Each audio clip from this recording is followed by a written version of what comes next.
Goeiedag geliefdes, dis vir my goed om weer saam met u te wees, nadat ek 'n tydjie van die lig af was. Ek vertrou dat die twee boodskappe wat ek vir u aangestuur het, wel vir u tot groot seën was, en dat dit so 'n bietjie 'n onderbreking was van die ou stem, wat nou elke Sondag met u praat, en die lang gedeelte van Psalm 119. Ons stel vandag stil by die 62ste vers. Maar ek gaan vir u terugneem net vanaf vers 57. Wat het die psalmis bely, waarop ek en u kan let, en waarop ons lewe kan skoei, om voor die aangesig van God te lewe. Daar in die 57ste vers het hy gesê, ek het gesê dat ek u woord sal bewaar. Ek het gesê dat ek u woord sal bewaar. Vers 58. Ek het u van ganser harte om genade gesmeek. Ek het u van ganser harte om genade gesmeek. Ek het my weë oordink en my voetgange laat teruggaan na u getuienisse. Tog is dit nie 'n groot woord nie. Ek het my weë oordink, ek het my voetgange laat teruggaan na u woord. Ek het my gehaas en nie getalm nie om u gebooie te onderhou. Strikke van die goddeloosheid my omring. U wet het ek nie vergeet nie. Dis 'n geweldige uitsprake wat die psalmis maak, en ek en u moet waak dat ons nie net die uitsprake hoor en dit maar vergeet nie.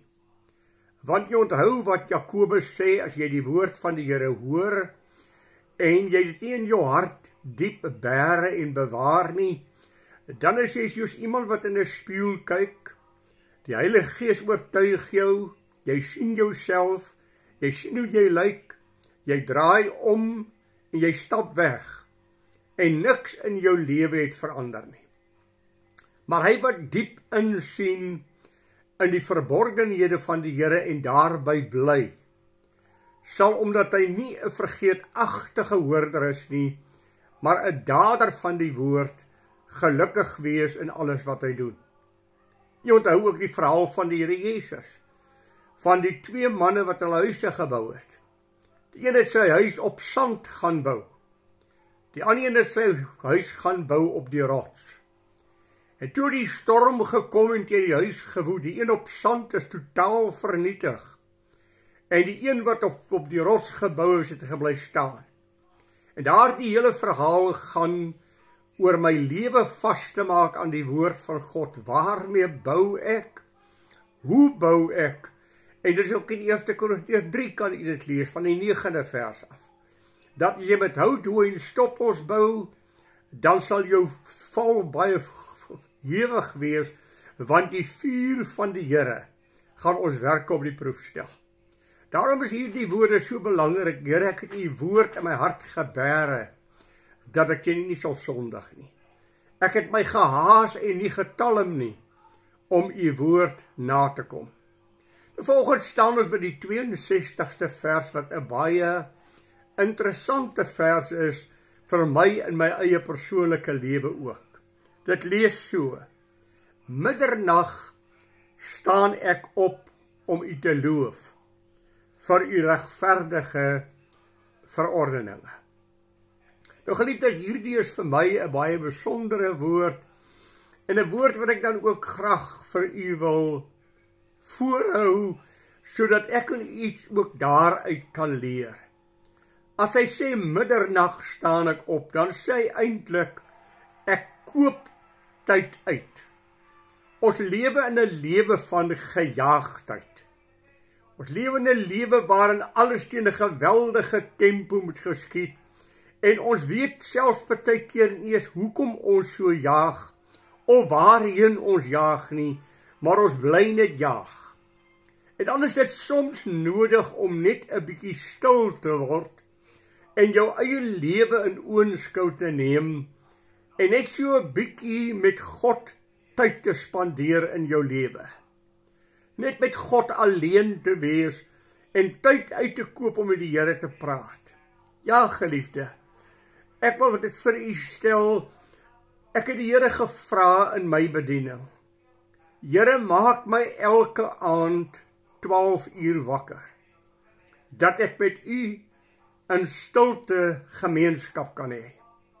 Dan is almal se ligte afgeskakel, daar is nie 'n TV wat blaar nie, dan is dit net ek en God, wat met mekaar praat, en wat die Here in my hart kan inspraak lewer.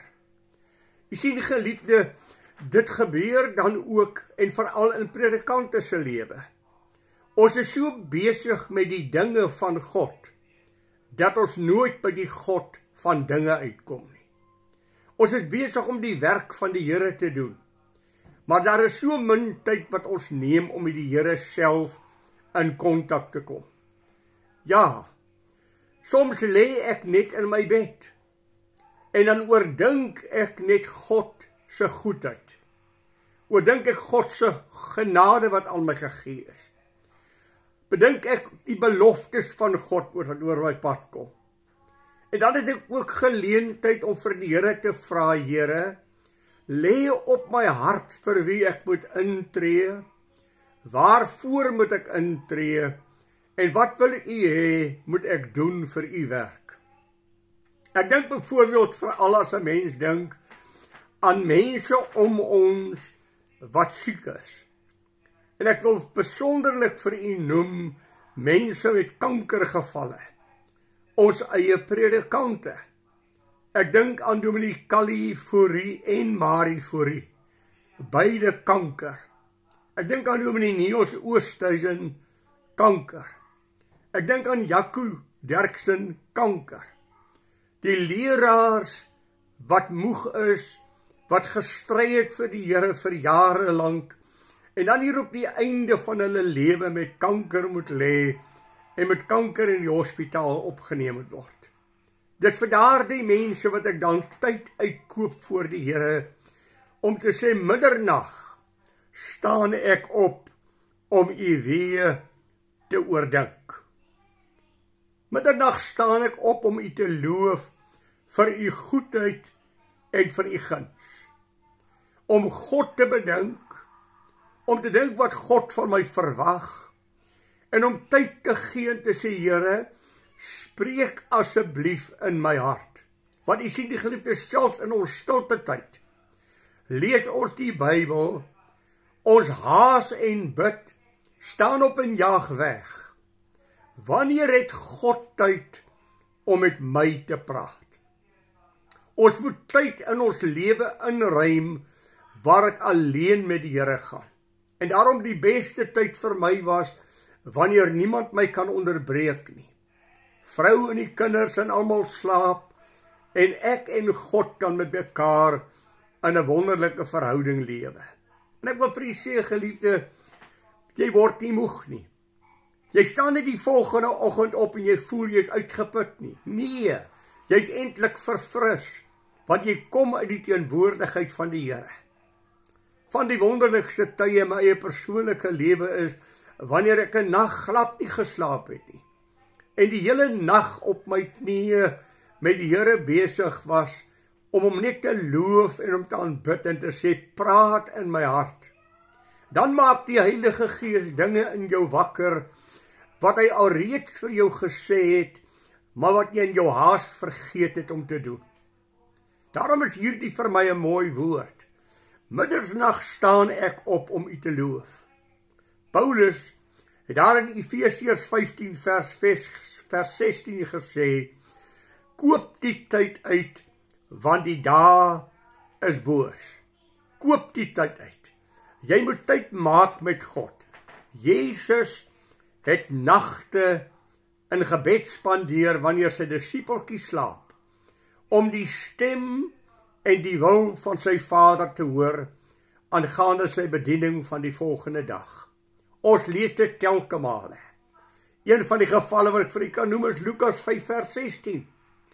Wanneer almal geslaap het, was hy wakker om te hoor wat God sê. Ek het reeds vir u gesê wat Jesaja sê in die 40ste hoofstuk vers 30. Hy wat op die Here wag, kry nuwe krag. Hy vaar op met die vleuels van 'n arend. Hy hardloop en word nie moeg nie. Hy wandel en hy word nie mat nie. Dit is nie tyd vir morsing om in God se teenwoordigheid te wees nie. Dit is geestelike versterking. Maar sien, God het 'n voorwaarde gestel. Hy wat my soek met sy hele hart sal my vind. Wat beteken hierdie woordjie soek? Ag, u weet, as ek daaroor moet dink, dan dink ek aan die verhaal van die verlore penning. Hierdie vrou het haar hele huis uitgevee, uitgepak, die meubels geskuiwe en hard gewerk om die verlore muntstuk te vind. Sy het gesoek. Ek dink aan daardie herder wat die Bybel van praat, wat 100 skape het. Een ou skaapie het weggeraak, en die herder het die 99 gelos, en het agter daardie een ou skaapie aangegaan, en het hom gesoek, totdat hy hom gevind het. Dit is nie 'n ligtelike roep tot die Here nie. Dis baie kere 'n aanhoudende kreun voor die Here, dat ek bid, soos wat ek vir my kind sal bid, wat op sterwe lê in hospitaal. Ek kan nie rus nie, want my kind lê op sterwe, my kind is in 'n geweldige krisis, en ek kan nie slaap nie, want dit lê op my gemoed swaar. Dis ook die beginsel van herlewingsgebed. Here, ons koop tyd uit om te bid dat u herlewing sal stuur, want ons het goddeloosheid aanskou, en ons sien die goddeloosheid, en ons harte is onrustig daaroor. Ons kan nie maar net dinge aanvaar soos dit is nie, en dan koop daardie mense tyd uit. Nie nagte van gebed, halfnagte van gebed, dat God tog net sal gee. En dis soos herlewing elke keer begin het. Dis nie sommer net toevallig iets wat gebeur het nie. Dit is manne en vroue wat hulle lewe voor God gaan lê en gesê het, Here, gryp in asseblief. Psalms sê, middernag staan ek op om u te loof. En ek wil net so 'n oomblik stil staan daarby. O geliefde, as ons net stil sal word en sal dink aan wat se beloftes het ons in die Bybel. Dat die Heilige Gees jou net weer herinner, bloot net aan God se beloftes. Dan sal jou hart opgelig word. Jou siel sal vreugde vind en jou gees sal herskep word, om te weet, dit is wat God beloof het, en elke belofte van God is ja en amen. Maar daar moet erns wees. Ag, ek dink aan daardie 10 melaatses, wat na die Here toe gekom het, en die Here het hulle genees. Een melaatse het teruggekom, en voor die voete van die Here kom neerval, om hom te aanbid. Dan vra die Here, het ek die 10 gesond gemaak nie, waar is die ander 9? Dit sê vir my iets geweldigs van, ek het jou siel uit genade gered. Ek het vir jou wonderbaarlik elke dag gesorg. Waar is die terugkom? Waar is die werklike dank en aanbidding vir wat God elke dag vir ons doen? Of aanvaar ons dat maar so moet wees? Nee, geliefde, dit moenie so wees nie. Dit is elke keer God se besondere genade wat hy aan u en my gee, waarop ons moet let. Maar ek het weer vir u gesê, dit verg 'n sug en 'n soeke na die Here. Ek dink so in Esegiel 9 vers 4. As die Here 'n opdrag gee aan sy engel, gaan merk vir my almal wat sug en steun oor die onreg van die dag. Ons praat oor die onreg. Ons hoor die onreg. Dit maak ons ongelukkig om al hierdie onreg te hoor. Maar wat doen ons dan daarna? Roep ons tot God om te sê, Here, u alleen kan dit vir ons verander. U alleen kan dit vir ons 'n werklikheid maak, dat ons uit hierdie situasie sal kan uitkom.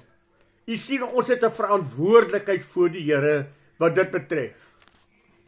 Jy sien, geliefde, ek gaan nie net na die Here toe wanneer ek nood het nie. En dit is baie keer wat ons doen. Ons soek die Here as ons nood het. Here, stuur asseblief vir ons reën. Here, verlos ons asseblief uit hierdie probleem uit. Die psalmis sê, ek staan middernag op om God te loof. So dit gaan nie om die Here te soek net wanneer ek in pyn en nood is nie, maar dit gaan daarom dat ek tyd wil afsonder om aan die Here af te staan, om hom te aanbid en om te loof vir sy goedheid wat hy aan ons betoon. En ek wil vir u sê, dink maar aan jou eie persoonlike lewe. Wat doen God nie elke dag vir jou nie? Is die genadehand van nie elke dag vir jou vars? En sien jy nie elke dag die genadehand van God in jou lewe werk nie? Dan voeg die psalmis iets by. Here, middernag staan ek op om u te loof vir u regverdige verordeninge. Geliefdes, alles wat God doen is regverdig. God kan nooit skuldig wees aan onregverdigheid nie.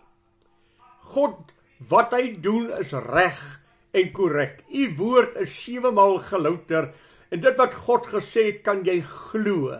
Daarom het hy vir ons gesê, herinner my aan my beloftes wat ek gemaak het, en moet nie tevrede wees om maar net aan te gaan voordat ek nie aan jou gegee het wat ek beloof het nie. Ons moet leer om God se beloftes te oordink, God se beloftes vas te maak, en vir die Here self te sê, Here, u het gesê, en omdat God gesê het, sal hy doen. Iemand het dit eendag gesê, show God his own handwriting.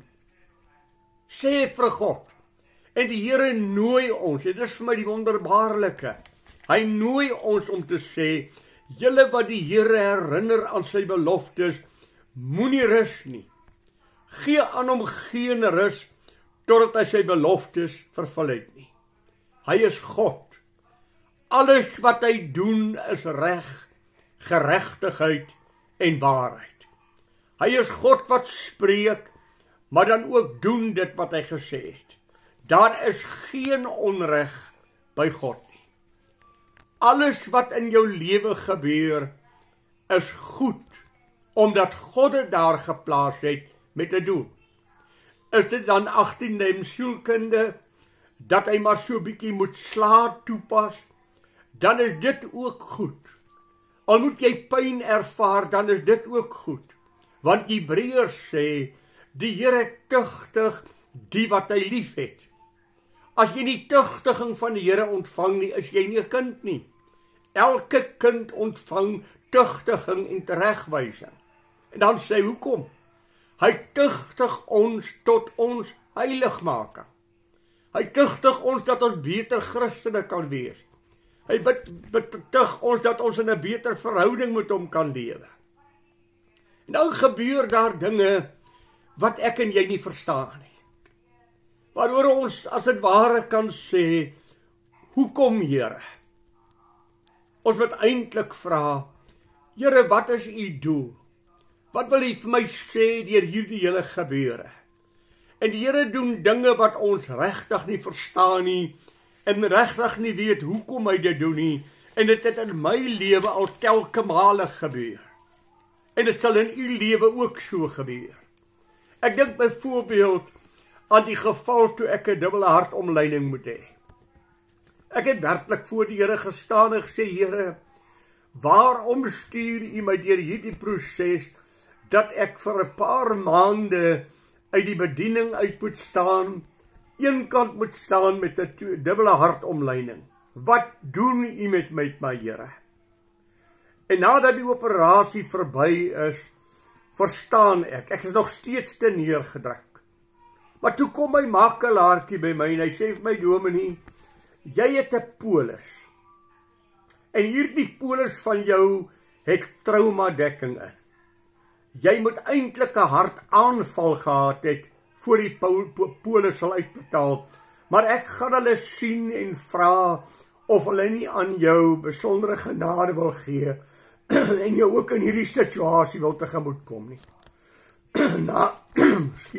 Na rukkie kom hy terug na my toe en hy sê vir my, die assuransie het goedgekeur om R285.000 uit te betaal.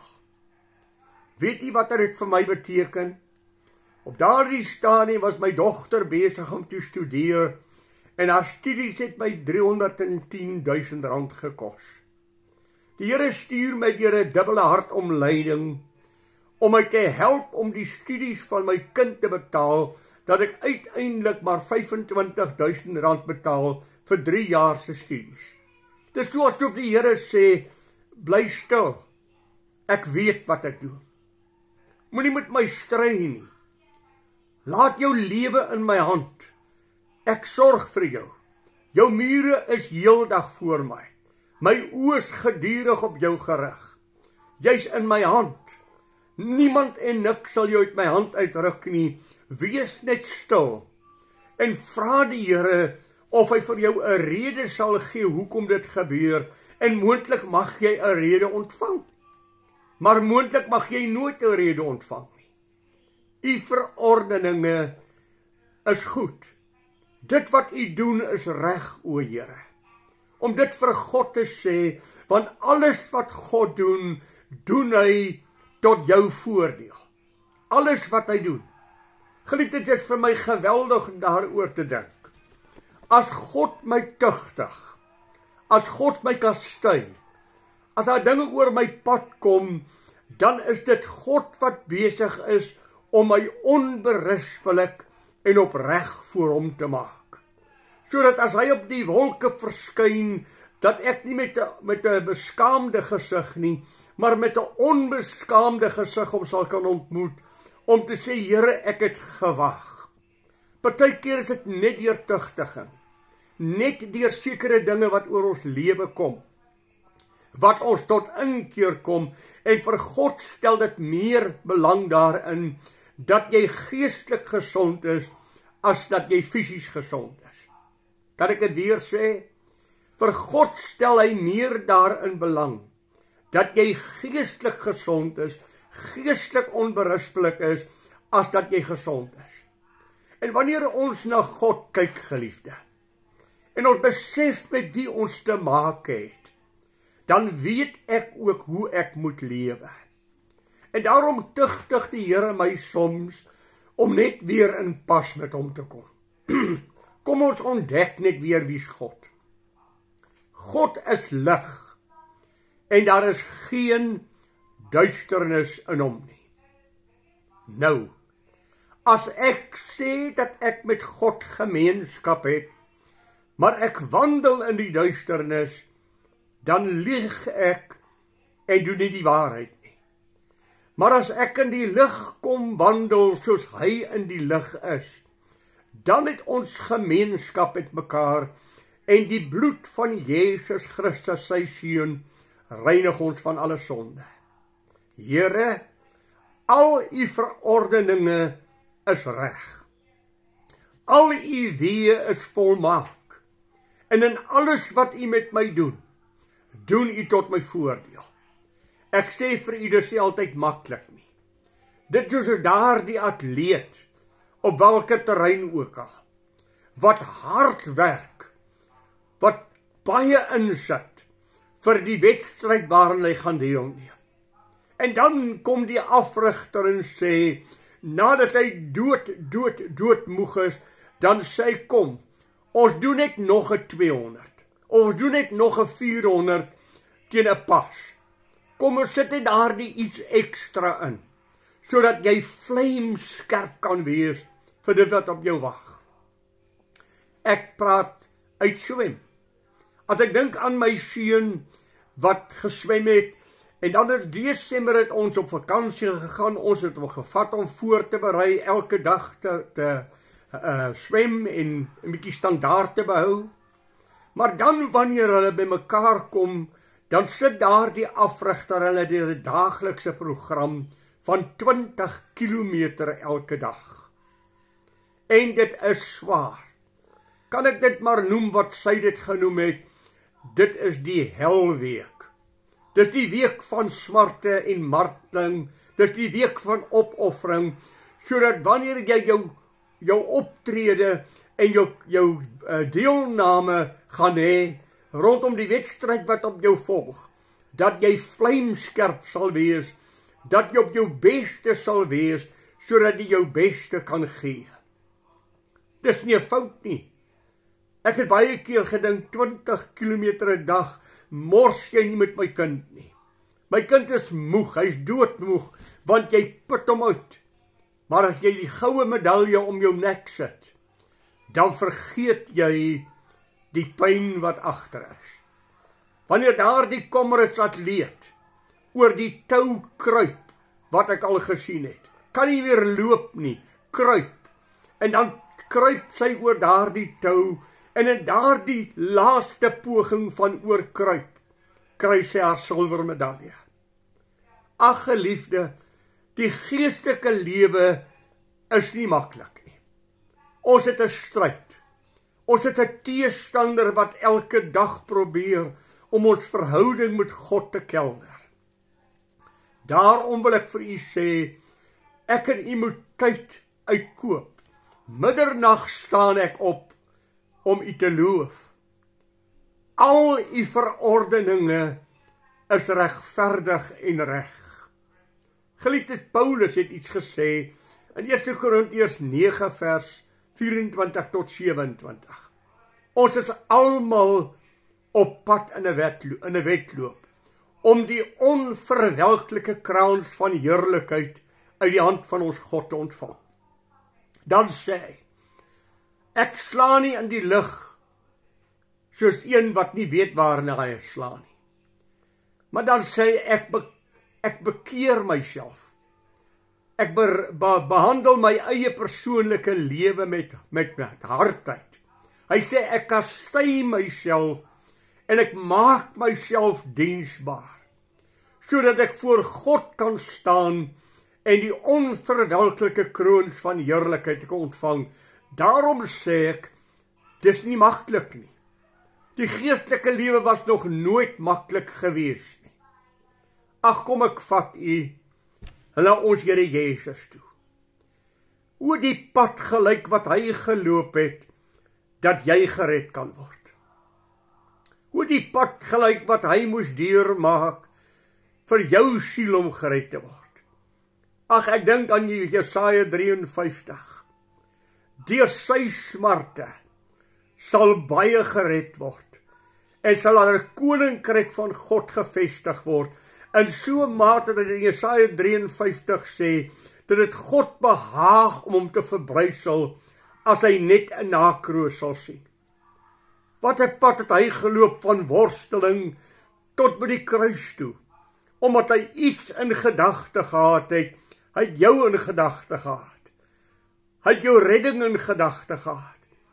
Ag, as ek hom daar in Getsemane sien as hy bid, en hy sy bloed so sweetdruppels op die grond val, en hy 3 maal ernstig gaan om te bid, Vader, as dit moontlik is, laat hierdie beker by my verbygaan, en dan kom hy maar weer terug. Sy disipeltjies slaap, hy maak hulle wakker en sê, bid asseblief saam met my, ek is benoud tot die dood toe. En dan gaan bid hy maar weer, Vader, as dit moontlik is, laat hierdie beker my verbygaan, nogtans nie my wil nie, maar laat u wil geskied. Na die 3de keer wat hy gebid het, maak hy hulle wakker en sê, kom laat ons gaan, hy wat my soek is naby. Ag, ek dink aan Romeine die 12de hoofstuk, laat my toe om dit vir u te lees, as hy hier sê, wees ywerig, wees nie traag in die ywer nie, wees vurig van gees, dien die Here. Wees nie traag in die ywer nie, wees vurig van gees. Onthou jy wat die psalmers gesê het, ek haas my, en ek talm nie, om te doen wat God van my verwag nie. Die Here het geworstel vir jou redding. Die Here het 'n prys betaal vir jou redding. En dan vra 'n mens jouself net, wat verdien hy dan uit my lewe? Watter aanbidding verdien uit my lewe? Is dit wat redding vir jou beteken? Is dit nog vir jou wonderbaar? Is dit nog iets in jou hart waaroor jy God voortdurend dank? Of het jy al vergeet van daardie dag toe God jou siel gered het, en jy ploeter maar voort, en kom min by jou plekkie wat jy sê, Here, ek wil net sê, dankie, dankie, dankie. Kom ons kyk net ten laaste na die roeping van God. En ons kyk wat sê Petrus. Oor wat sê Petrus vir ons? Daarom omgord die lendene van julle verstand. Wees nugter en hoop volkome op die genade wat julle deel geword het by die openbaring van Jesus Christus. Soos gehoorsame kinders, moet julle nie julle lewe inrig volgens die begeerlikhede wat tevore in julle lewenswandel bestaan het nie. Maar soos hy wat julle geroep het, heilig is, so moet julle in julle hele lewenswandel heilig wees. Omdat hy gesê het, wees heilig, want ek is heilig. Want ons sê nie volmaak nie, ons sê heilig. Here, my gewete kla my van niks aan, wat tussen ek en u staan nie. Daar die getuienis van Paulus in Handelinge 24, vers 16. Ek lê my daarop toe, om altyd voor God en mens 'n rein gewete te hê. Sy getuienis van 2 Tessalonisense 1 vers 10. Julle is my getuies en God, hoe heilig en regverdig en onberispelik ons gedra het. Ek wil jou uitdaag. Middernag staan ek op, Here, om u te loof. Al u verordeninge is reg, Here. Daarom verdien God my beste. Koop tyd uit met God. Spandeer tyd uit met God. Gaan een kant. Al gaan sit jy in die motorhawe binne in jou kar. Wanneer ook al, kom net bietjie weg, waar jy en God alleen kan praat en vra vir die Here, Here, praat met my oor my lewe. Wat wil u vir my sê? Wat is my stand voor u? En die Heilige Gees sal dinge in jou gedagte plaas, wat vir jou lof sal veroorsaak. As daar iets verkeerd is, sal hy vir jou sê dat jy dit kan regmaak. Maar neem tyd met God om te sê, Here, ek wil in 'n heilige, afgesonderde, toegewyde lewe aan u gee. Ek wil uwe wees. Middernag staan ek op, om die Here te loof. Al sy verordeninge is goed en is reg. Mag die Here vir jou seën. Maar gaan koop tyd uit met God. Gaan spandeer tyd met God. En bly doodstil, moenie 'n woord sê nie. Here, praat u met my. Praat, Here, u diensknegt en u diensmaagd luister. Gaan dit beoefen dit, en kyk die heerlike gemeenskap wat jy met God het, wanneer God met jou praat, en jy om tyd gee om met jou te praat. Die Here seën vir u baie, baie ryklik. Goeiedag vir u, totdat ons weer met mekaar saamgesels volgende week. Goeiedag, geliefde.